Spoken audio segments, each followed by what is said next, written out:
evening, everybody. Got it. If I could have your attention.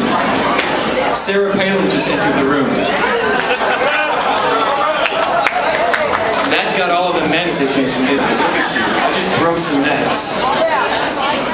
Good evening, ladies and gentlemen. Welcome to the Boone County Columbia Pachyderm Club's annual chili supper.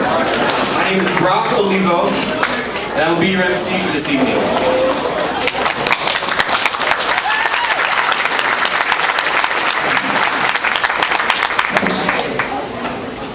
I am honored and I am humbled to be here this evening, folks. I'm honored because this is an important event in a very important time in our country.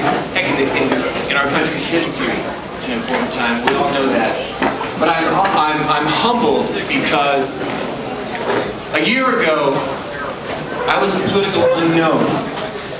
A political unknown. Most of you in this room didn't even know who I was, except for maybe a few loyal Tiger followers. Yeah. About them Tigers. Yeah. And maybe we had celebrated a touchdown or two here and there on Faroe Field. But other than that, I was a political unknown. In the meantime, I threw my hat in the ring. I ran for Congress. And it was nothing short of a rough campaign. As we all know, campaigns are tough. I got off to a slow start. And I got soundly beaten August 5th by the best candidate.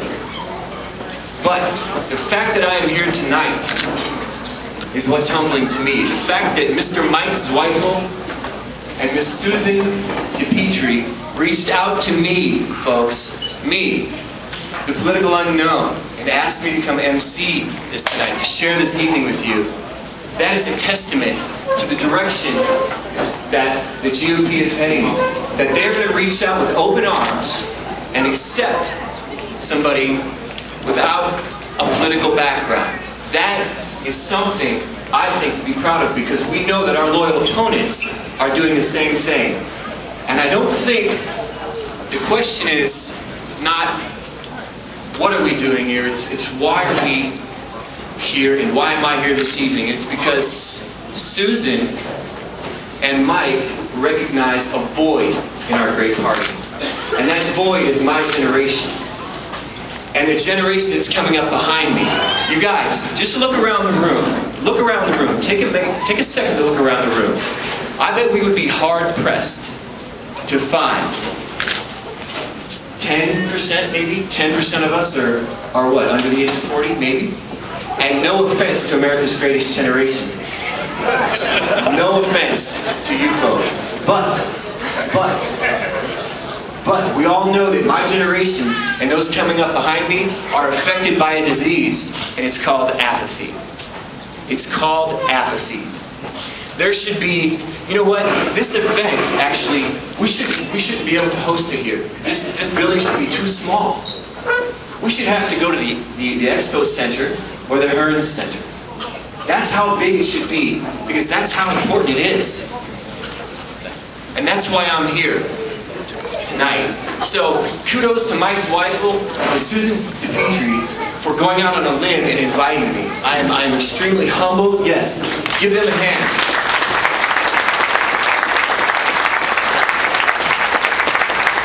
I'm extremely humbled and honored to be here. So,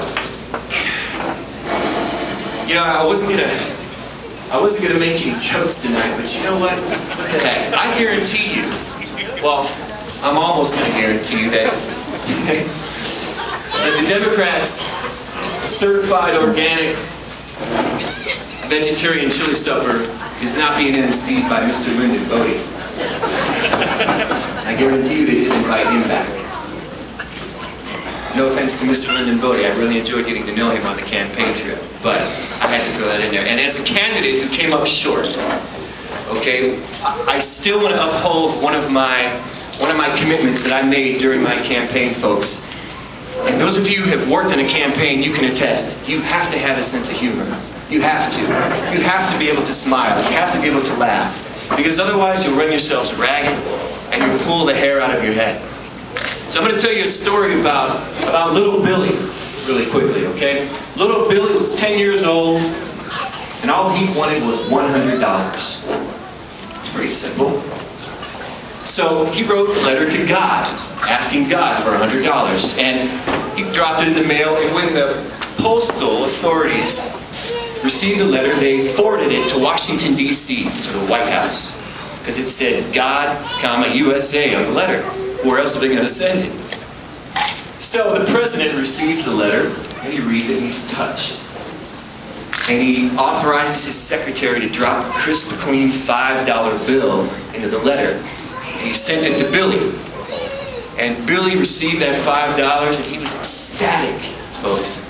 Holy cow. So he sat down, put pen to paper, and wrote God a thank you note. He said, Dear God, thank you so much for sending me that money.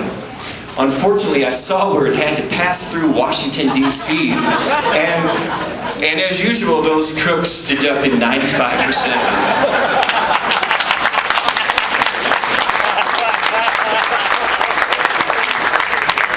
Thank you, Billy. And I was thinking after I heard that joke, I said, wow, if we don't elect John McCain and Sarah Palin, we could be feeling Billy's pain as well, couldn't we? And we're already feeling this pain bad enough. So, just a little shot in for McCain-Palin there. Times are tough, and I don't need to sit up here and tell you that I'm preaching to the choir. The question is, what are we going to do about it? One of the great things about our democracy, folks, and I learned this firsthand because I lived overseas. And you know the old saying, don't know what you got till it's gone. Well, I'll tell you what, that was my wake-up call. That was my wake-up call. Don't know what you got till it's gone. One of the great things about our democracy is we can elect, and more importantly, maybe in a situation like this, we can unelect our public servants. We have the choice. Something that not many democracies can boast across the globe, folks. Truly, true democracies. Not many of them can boast that. But we have that freedom here. Tonight, I want to make a pact with you. I want to make a pact, and I want everybody to listen really carefully. Here's our pact, okay? We're here tonight because, number one, we're celebrating the grand old party, aren't we? And there's a lot of, that's right. Celebrating the grand old party. There's going to be a lot of hoopla, a lot of rah-rah-rah, a lot of pomp and circumstance. But guess what? That gets us nowhere. That gets us nowhere if, when we leave this building, we don't get to work. So, after tonight, no more talk, no more hoopla. We want action. We want action from now on. It's game time, right? Yeah. Let's get our game faces on, that's correct. Let's get our game faces on and let's go to work. Let's go to work. I refuse to believe that there are not more people out there like myself. Now, let me explain myself. I wasn't apathetic. In fact, I'm a recovering apathetic. I wasn't apathetic for many years. I was. There are a lot of people out there like me who haven't been paying attention to government, who maybe even haven't voted in the past. Okay? A lot of those people. Well, those people now are fed up.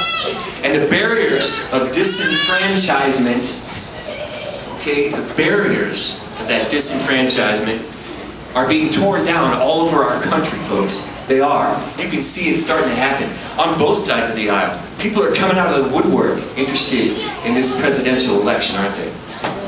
And these people refuse to believe that the only way we can do better as a country is to believe the smoke and the mirrors of the Obama campaign, to let those impress us.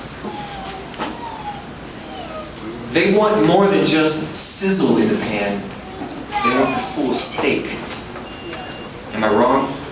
They want the full steak. Isn't that what all we want in our leaders? Yeah. Isn't that what everybody wants? Yeah.